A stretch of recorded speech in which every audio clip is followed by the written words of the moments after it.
السلام علیکم دوستو ساتھیو، یہ ہے امریکہ کا سب سے جدید ترین شہر اور سب سے مہنگا ترین شہر لاس اینجلس، جہاں جو اس وقت آگ کی لپیٹوں میں ہے۔ میرے دوستو، یہ آگ آخر کس نے جلائی اور یہ تیز ہوائیں کس نے جلائیں؟ کہا تو یہی جا رہا ہے کہ یہ تو امریکہ کے اندر اس طرح کی آگ لگتی رہتی ہے اور اس طرح کی آگ بھڑکتی رہتی ہے اور یہ ایٹماسفیئر چینج ہو رہا ہے دنیا کا، جس کا یہ نتیجہ ہے۔ لیکن آخر یہ ایٹماسفیئر کس کے ہاتھ میں ہے؟ امریکہ جو کہ دنیا کی سپر پاور کہلاتا ہے، کیا سوال یہ ہے کہ کیا اس سے بھی بڑھ کر کوئی سپر پاور ہے جس کے حکم سے یہ آگ جل رہی ہے اور جس کے حکم سے ہوائیں چلتی ہیں؟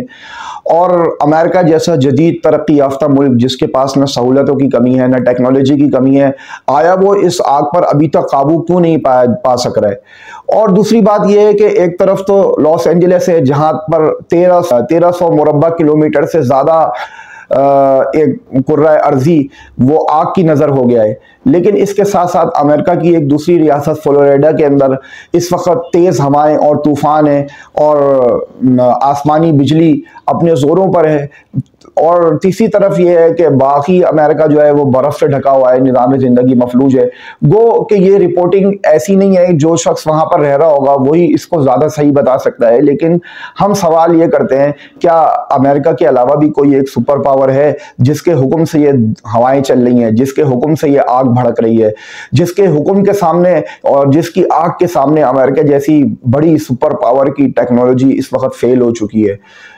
قرآن کریم نے صاف لفظوں میں فرمایا ہے وَمَا أَصَابَكُم مِّن مُّصِيبَةٍ فَبِمَا كَسَبَتْ أَيْدِيكُمْ وَيَعْفُو عَن كَثِيرٍ، کہ اللہ تبارک و تعالیٰ وہ کیا کرتا ہے کہ جو فرماتا ہے کہ جو تمہارے ہاتھوں کی کمائی ہے، یہ جو تمہارے سامنے حالات پیش آ رہے ہیں یہ تمہارے ہاتھوں کی کمائی ہے۔ بہت ساری چیزیں تو اللہ معاف کر دیتا ہے، ظالموں کو بھی اللہ ایک لمحے تک اور ایک طویل مدت تک ڈھیل دیتا ہے، لیکن جب رسی کستا ہے تو پھر اس کی آواز چار دانگ عالم میں دنیا سنتی ہے۔ تو امریکہ کو چاہیے کہ وہ اپنی پالیسی پر نظر ثانی کرے، دنیا کے اندر جہاں جہاں آتش و آہن اور آگ و خون کا کھیل ہو رہا ہے تو اپنی طاقت کو استعمال کرتے ہوئے دنیا کو امن کا پیغام دے، اور دنیا کے اندر جو الاؤ جنگ کے بھڑک رہے ہیں اس کو بجھانے کے اندر ایک نمایاں کردار ادا کرے، تاکہ اس وقت وہ اللہ تعالیٰ کے اس آئے ہوئے عذاب سے بچ سکے۔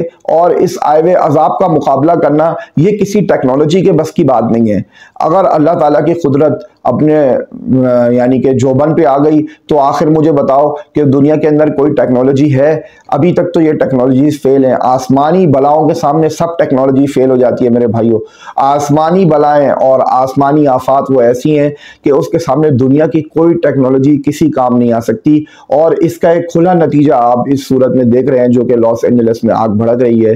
اللہ تبارک و تعالیٰ دنیا کو امن کا گہوارہ بنائے اور اللہ تبارک و تعالیٰ ہماری خطاؤں کو بھی معاف فرمائے، کیونکہ ہم کو بھی اپنی طرف دیکھنے کی ضرورت ہے۔ ہوتا یہ ہے کہ جب کوئی قوم معذب ہوتی ہے تو دوسری قوموں کو چاہیے کہ اس کو دیکھ کر اللہ تبارک و تعالیٰ کی طاقت کو سمجھیں اور اس سے عبرت حاصل کریں۔ دنیا کے اندر سامان عبرت تو بہت زیادہ ہے، لیکن افسوس کہ عبرت پذیری بہت کم ہے۔